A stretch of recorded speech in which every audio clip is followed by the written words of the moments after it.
Shalom, saudara-saudara yang terkasih di dalam Tuhan kita Yesus Kristus. Mari kita melihat satu bagian kebenaran firman Tuhan yang terdapat di dalam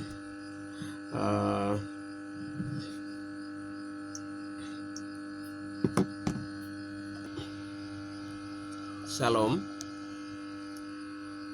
Bapak Ibu yang terkasih di dalam Tuhan kita Yesus Kristus. Mari kita melihat satu kebenaran firman Tuhan yang terdapat di dalam Injil Yohanes pasal yang ke-5.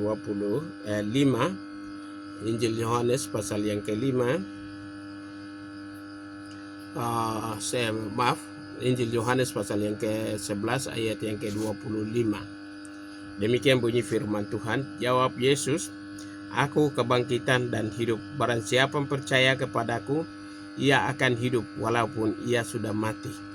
Bapak Ibu, saudara-saudara yang terkasih di dalam Tuhan kita Yesus Kristus, ada 3 tekanan besar yang terdapat di dalam Yohanes pasal yang ke-11, yaitu tekanan tentang hidup, yang kedua adalah tekanan tentang kematian, dan yang ketiga adalah tekanan tentang hidup sesudah mati.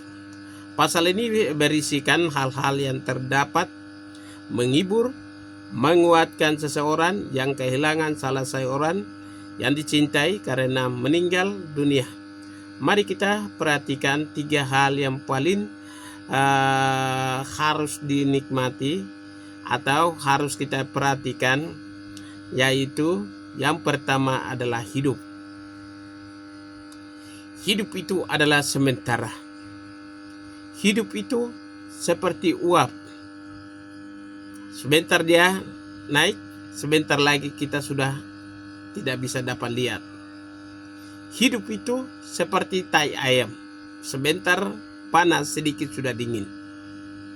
Hidup itu adalah sementara. Tidak selamanya. Ada masanya dan ada waktunya. Dan hidup itu juga adalah anugerah Tuhan yang Tuhan memberikan kepada setiap umat manusia. Untuk itu setiap umat manusia sadar diri. Karena setiap umat manusia tidak hidup selama-lamanya, tetapi kapanpun pasti kita akan mati. Untuk itu ada kesadaran bagi setiap umat manusia menyangkut tentang hidup. Perlu diperhatikan ada 3 poin kebenaran firman Tuhan. Yang pertama adalah kehidupan. Tanpa Allah tidak ada kehidupan. Mengapa? Karena kita ini dibentuk dari tanah, digambarkan sesuai menurut gambarnya Allah, dan sebelum napas itu masuk ke dalam manusia, maka kita ini seperti orang mati, tidak bergerak, tidak berbicara, tidak ada darah. Tetapi ketika Tuhan menurunkan kuasanya, napasnya ke dalam mulut setiap orang, dimasukkan ke dalam tubuh setiap orang, dari situlah kita bisa bekerja. Dari situlah kita bisa melihat segala ciptaannya. Dari situlah kita bisa melihat segala keindahan dunia. Dari situlah kita bisa berjalan, bekerja, berlari, dan berbicara. Bapak Ibu yang terkasih di dalam Tuhan, tanpa Allah tidak ada kehidupan. Karena kehidupan itu adalah pemberian daripada Tuhan. Di dalam Kejadian pasal 20 ayat yang ke-26. Karena napas itu ketika masuk di dalam tubuh, menurunkan atau taruh di dalam setiap manusia pertama itu, dari situlah dia bisa melihat, dari situlah dia bisa bekerja. Karena itu berasal daripada Tuhan. Maka anugerah, napas itu adalah anugerah yang Tuhan memberikan kepada kita. Dan ketika kita hidup di dalam dunia, janganlah kita sadar diri Dan setiap umat manusia sadar diri bahwa napas itu adalah pemberian Tuhan, pinjaman daripada Tuhan. Kita sebagai manusia hanyalah hak pakai. Oleh karena itu tanpa Allah tidak ada tenaga, tidak berdaya, tidak mempertahankan kehidupan dan lain sebagainya. Hanya karena Allah kita bisa bekerja, kita bisa melakukan pekerjaan apapun. Bapak Ibu yang terkasih di dalam Tuhan kita Yesus Kristus, karena di dalam Mazmur pasal yang ke-127 ayat 1 dan Yohanes pasal 15 ayat 5, di sana mengatakan bahwa tanpa Allah tidak ada tenaga, daya mempertahankan kehidupan. Karena pemberian daya dan kekuatan, napas itu adalah pemberian Tuhan, bukan sekedar kita menerimanya.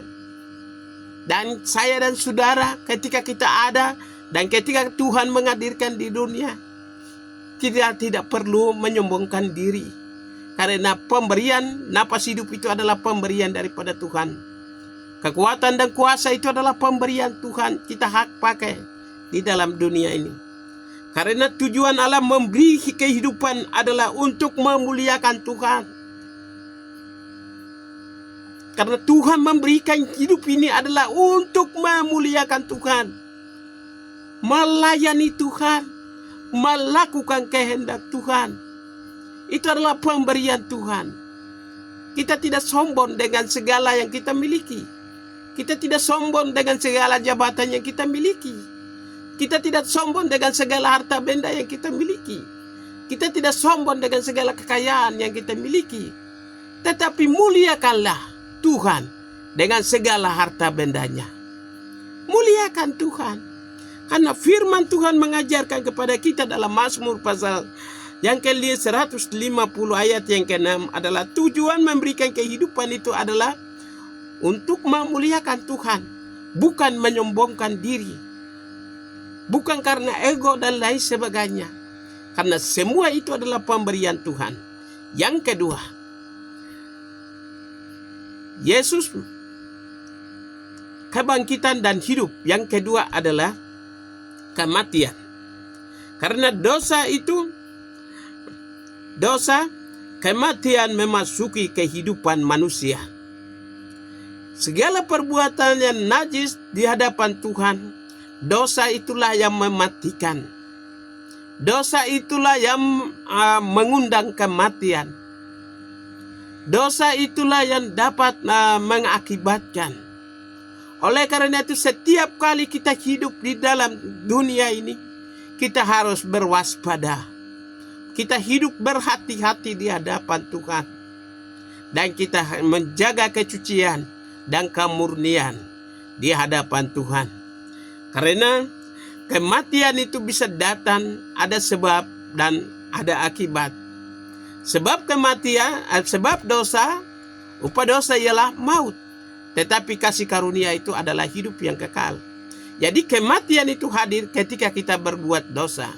Ketika kita jauh daripada Tuhan.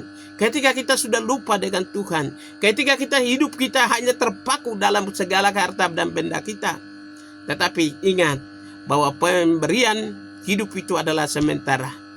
Dan ingat, kematian itu kapanpun kita akan mati. Kita tidak akan hidup selama-lamanya. Dan pasti ada waktu, pasti ada masa. Dan kapanpun kita akan mati. Itulah sebabnya Ia akan membuktikan bahwa Ia adalah kehidupan dan membangkitkan Lazarus. Di dalam Yohanes pasal 11:43. Di dalam Dia hanyalah ada kebangkitan. Di dalam Dia ada jalan keluarnya. Di dalam Dia ada penyembuhan.